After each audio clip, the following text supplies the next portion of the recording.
First things first, all right, let's talk some basketball, guys. The Lakers reported trade for Russell Westbrook, no doubt the biggest blockbuster of the offseason thus far. Second time in 3 seasons, the Lakers have gone all in on trading for a superstar.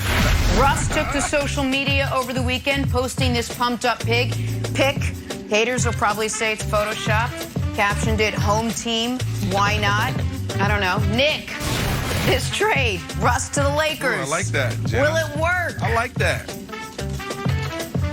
Well, I guess we got to define work. I am, I'm on the record that I think the fit is questionable. And we said this before the trade even happened. We were talking about potential Lakers offseason targets.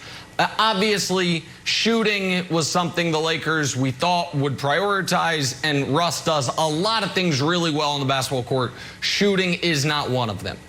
But I was at least mildly surprised by the almost universal panning of this trade. So I guess I think it'll work better than most people think it will work. So let's talk about the nuts and bolts of this. First of all, if LeBron and Anthony Davis make it to the playoffs healthy, the Lakers are massive favorites to win the West. And this helps LeBron and Anthony Davis make it to the playoffs healthy because Russ can win games for you by himself in the regular season. That's the first point. Second point is, the more minutes Anthony Davis plays at center, the better the Lakers are, and this will force Anthony Davis to play more minutes at center. So that's a positive. That's the second point. And the last point is, when we're talking about a trade, you've got to discuss what was given up. So what the Lakers gave up was Montrezl Harrell, who was going to leave for nothing, Kyle Kuzma, who I don't know if he accepted it, but I sent him a Venmo to help pay for his packing, and KCP, who's useful. They traded one useful rotation player for Russell Westbrook, and I like KCP. Russ is better. And so in all those regards, I think this is a net positive for the Lakers. And I like Buddy Hield as much as the next guy, Brandon, probably more than the next guy. But I would be a little nervous about Buddy because he's never played in a big game in the NBA. Never played in the playoffs, never been above 500. And as you are acutely aware, sometimes great regular season shooters are not great playoff shooters, and that would make me nervous if he were my big offseason move. So I think it works-ish for the Lakers, and I'm certainly higher on it than the vast majority of people. I love you, buddy, and welcome back. We missed you all last week. We were rooting for you. We were cheering you on, and now you're back. But, hey, I'm not going to take it easy on you. Jenna didn't ask who won the trade. That's not what she asked. What Jenna asked was, will this work? And you spent 5 seconds talking about, oh, well, I'm on the record to saying that it may be a difficult, chemistry experiment, et cetera, whatever you said. And then you took 10 minutes, well, really 5 minutes, talking about everything else. Like Jenna didn't ask about the trade. You know this won't work. Can we get the honest Nick today? When we did this back in December, when James Harden left Houston to go to the Nets, everybody was up in arms. Oh, it's a chemistry experiment from whatever. It's not going to work. This is the same thing. There's no way this is going to work. I love LeBron James. I love AD and the right AD playing basketball, not the AD we saw last year. And I love Russell Westbrook. But those 3 guys together, there's no way this is going to work. You know they need shooters. You tell me right now who's going to be the guy that's sitting out there on the perimeter ready to bang down the 3 when they kick it out to him, whether it's LeBron or if it's Westbrook. And you're talking about AD. Well, that guy's not on the team Will yet. he want to play center? Okay, where's he coming from? Where's he coming from? Well, Anthony Davis reportedly, when they were recruiting Russ, said he would play more center. But I guess we need to define what work means. I think the Lakers are the overwhelming favorites to make the finals. Now, as of right now, I think they are underdogs to the Bucks, the favorites to win the championship, the best team in the NBA with the best player in the NBA who did just win the title. But I do think that this trade makes it, if you're the Bucks, Wilds, are you more or less excited about playing the Lakers if it's KCP in their starting 5 or if it's Russ? Because if I'm the opposition, Russ at least is a headache, is a pain, and I don't think it can be overstated. The LeBron in year 19, that he can now take some games off or certainly some stretches off, and the offense won't go to die with Russ out there doing Russ things. So how many games, so I'll just dig in on that before I give my answer. How many games do you want LeBron to play, or do you think LeBron is going to play? Because I've seen this storyline kind of bandied about that. Okay, so all right, then that doesn't seem like that much rest for him. Do you want his minutes to come down as well? And let him like play, 34 start to minutes drop a night, down 72 into like games. high.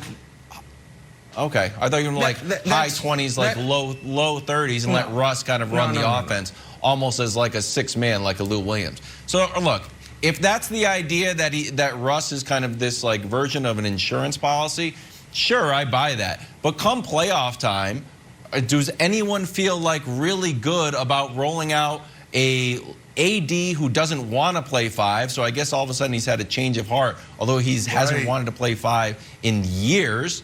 Russ, who is literally the worst three-point shooter. Only 6 guys were worse in the league last year, and he's the worst high-volume three-point shooter of all time. And an aging LeBron, like, I just don't know. So, Nick, I feel less enthusiastic about this trade. I still love Russ, but it makes more sense. The Buddy Hield trade made more sense. And the big question I have for you is this.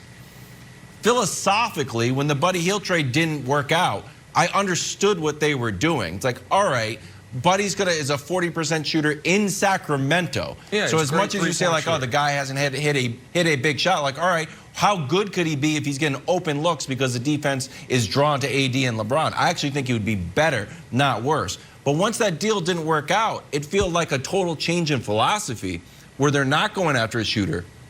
They're going after like Russ, who wants to drive to the rim and kind of like create more spacing problems than answers. Well, but it's not like the Buddy Hield deal fell through. They opted for this one instead.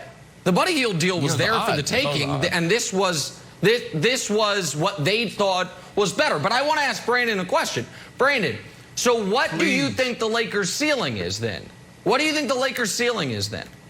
The second round like the Nets? Oh, they have an opportunity. Like what? What is it? No, I'm glad you, They have an opportunity to make it to the finals for sure, 100%.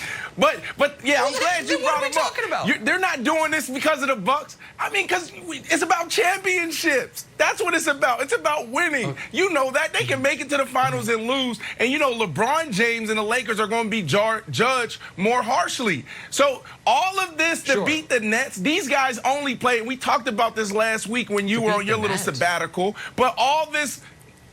yes, this isn't about the Bucks. This is about the Nets, and everybody know it. These guys only play 8 games together. You have James Harden, who have this little shaky hamstring. You have Kawhi Leonard, who goes on Kyrie Irving, who goes on these sabbaticals, right? Similar to what you just came off of. And then you have Kevin Durant, the little Twitter fingers. So all that to beat these guys, right? Come on, man. This ain't about the Bucks. Everybody knows who's the favorite to win the NBA Finals next year. Well, to win the finals, you got to get to the finals, which is something the Nets struggled with last year. In fact, they couldn't even make the conference finals. The only finals they could make was the conference semifinals. So that's like playing not even in the bronze medal game. It's like playing in the 6th place game. But listen, I'm glad here's what I don't want to have happen. Because I was here for the Lakers gave up too much for Anthony Davis. How are they going to be able to defend? LeBron's going to be in year 17. I was there for all of it. And then they win the title, and our dear friend Chris Broussard is like, oh, super team. LeBron's only ever won with a super team. Of course they won. They're a super team. And now I'm here for, gosh, I really think I would have rather had Buddy Hield. And maybe who they were going to draft with the 22nd pick. But and that's you know what? Question. I think the fit. No. Hold on. Right. And while right now the Bucks are my pick to repeat, I think the Lakers will be in the finals. And I wouldn't be shocked if the Lakers win the title. What I don't want to have happen is, Once again, LeBron stack deck. You've got Russ. You've got Anthony Davis. How much help does he need? Because it's not going to work, right? They don't have shooting. Right. They're just scared of the, the seventh place NBA finishers last year, the Nets, and that's what it is. It's okay. Got it. We're locked in. I'm excited. That's right. I'm excited to see the whole thing go. It's not going to work. Here's the coffee, Brandon.